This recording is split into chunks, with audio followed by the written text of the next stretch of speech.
કેમ છો ખેડૂત મિત્રો? બનાસની ખેતી ચેનલમાં હું ગણપતભાઈ ચૌધરી તમારું સ્વાગત કરું છું.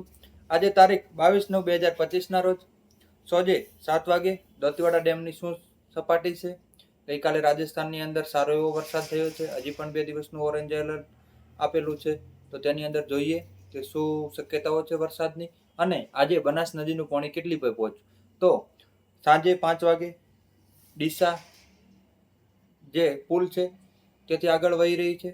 ત્યાં સુધી ડીસા પુલ સુધી પાણી પહોંચી ગયું છે. આખોલ જે પુલ છે ત્યાં સુધી. તો એ સંપૂર્ણ ડિટેલ આપો. હજી કેટલું પાણી છોડવામાં આવી રહ્યું છે, હજુ આવક કેટલી છે, આગળ કેટલું પાણી છોડવામાં આવશે હું તમને જણાવું. અને ગઈકાલે જે ખેડૂતો માટેનો આપણે જે અભિપ્રાય આપ્યો હતો તેની અંદર પણ ઘણા ખેડૂતોની કોમેન્ટ આવી, અને તેની અંદર શું થઈ શકે છે એ પણ હું તમને જણાવું. તેની પહેલાં બનાસની ખેતી ચેનલને સબસ્ક્રાઇબ ના કરી તો સબસ્ક્રાઇબ કરો, અને તેની બાજુમાં આપેલું બેલનું આઇકોન છે તે જરૂર દબાવો, અને તમારો તમામ અભિપ્રાય કોમેન્ટની અંદર અવશ્ય લખજો. કે હું જે તમામ અભિપ્રાય ખેડૂતોના આવે છે તે હું જોઉં જ છું. તો તમારો અભિપ્રાય અને તમને યોગ્ય લાગે તો બીજા ખેડૂતો સુધી પણ વિડીયો શેર કરજો.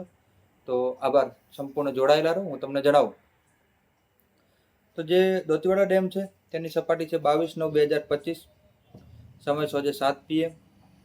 દોતીવાડા ડેમની સપાટી છે 602 ફૂટ, આવક છે 949 ક્યુસેક, આવક છે 1512 ક્યુસેક.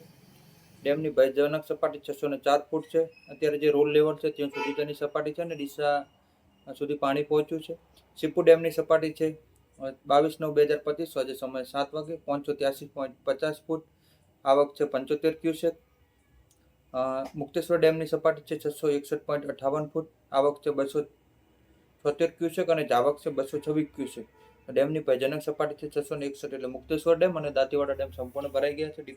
સીપુ ડેમ છે તે હજી પણ 28 ફૂટ જેવું લેવલ બાકી છે. આજે નોર્મલ આવક તેની અંદર જણાય છે. તો હું તમને આગળ બતાવું કે હવે રાજસ્થાનની અંદર ગઈકાલે ઉદયપુરની અંદર વરસાદ પડ્યો. ઉદયપુરથી બનાસ નદી છે તે ઉદયપુર રાજસ્થાનની અંદર 2 બનાસ છે, એક પશ્ચિમ બનાસ અને એક જે બનાસ નદી છે તે. તો પશ્ચિમ બનાસ છે એટલે આપણી જે બનાસકાંઠા જિલ્લાની અંદર પાણી આવે છે તે બનાસ નદી, અને જે રાજસ્થાનની બનાસ નદી છે તે રાજસ્થાન ઉદયપુરથી આગળ ચંબલ નદીની અંદર જઈ અને પડે છે. તો આ બંને નદીઓ છે તે નદીમાં તો વારંવાર પાણી આવતું હોય છે, કેમ કે તે બાજુ વરસાદ વધુ છે. તો આ જે બનાસ છે આપણી બનાસ નદી, પશ્ચિમ બનાસ જે રાજસ્થાનની અંદર કહેવાય છે, આપણે તે બનાસ નદી કે જે દોતીવાડા ડેમ આવેલો છે ત્યાં, તે ઉદયપુરની ટેકરીઓ એટલે કે રાજસ્થાનની અંદર પિંડવાડા નજીકથી વહે છે. ગઈકાલે ઉદયપુરની અંદર 2 ઇંચ જેટલો વરસાદ પડ્યો. સતત 24 કલાક ઝરમર વરસાદ પણ ચાલુ રહ્યો હતો. આજે પણ ત્યાં યલો એલર્ટ આપેલું છે. જે યલો એલર્ટ આપેલું છે તેની અંદર ચિત્તોડગઢ, રાજસમંદ, સિરોહી, ઉદયપુર, પ્રતાપગઢ, ડુંગરપુર અને બાંસવાડા.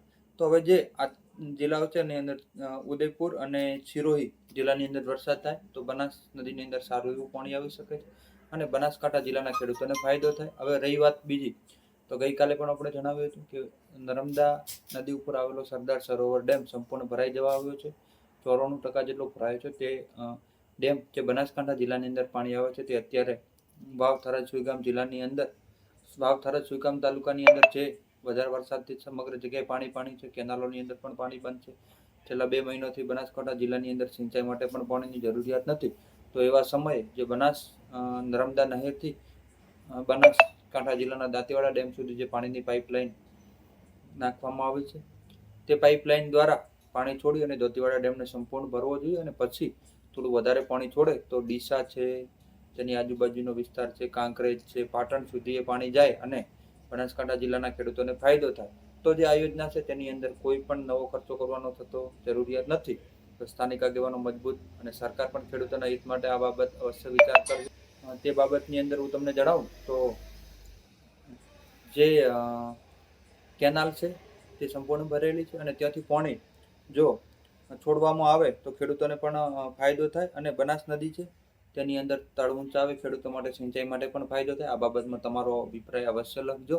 અને રહી વાત, અત્યારે પાણી ડીસા ક્રોસ કરી રહ્યું છે. 1500 ક્યુસેક જેટલું પાણી છોડવામાં આવી રહ્યું છે, જે આજે 1512 ક્યુસેક અને 949 ક્યુસેકની આવક છે. હજુ પણ લગાતાર લગભગ 5-7 દિવસ આગળ પણ પાણી છોડવામાં આવશે. તો પાણી ચાલશે તો ખેડૂતો માટે પાણીના તળ ઊંચા આવશે, અને ખેડૂતોની જીવાદોરી સમાન જે દાંતીવાડા ડેમ કહેવાય છે તે સિંચાઈ માટે પણ ફાયદો કરશે, અને નહેરની અંદર નદીની અંદર જે પાણી છોડવામાં આવશે તેનાથી પણ ખેડૂતોને ફાયદો થશે.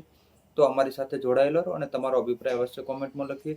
આશા રાખું છું કે જે નવું પાણી પણ ત્યાં વરસાદ થયો છે તો કેમ કે સંપૂર્ણ ચેક ડેમો અને ત્યાં આવેલા બંધો પણ ભરાયેલા છે તમામ, તો આ પાણીથી પણ જો આપણા બાજુના વિસ્તારમાં જે બનાસ ઉદયપુરથી આ બાજુ ટેકરીઓથી આ બાજુ અને પિંડવાડાથી હમણાં જે બનાસ વહે છે તેની અંદર જો વરસાદ થશે તો બનાસકાંઠા જિલ્લાના ખેડૂતોને પણ અવશ્ય ફાયદો થશે.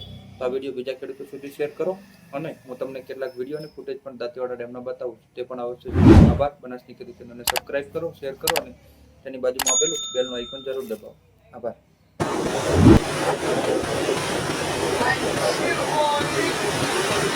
Thank you.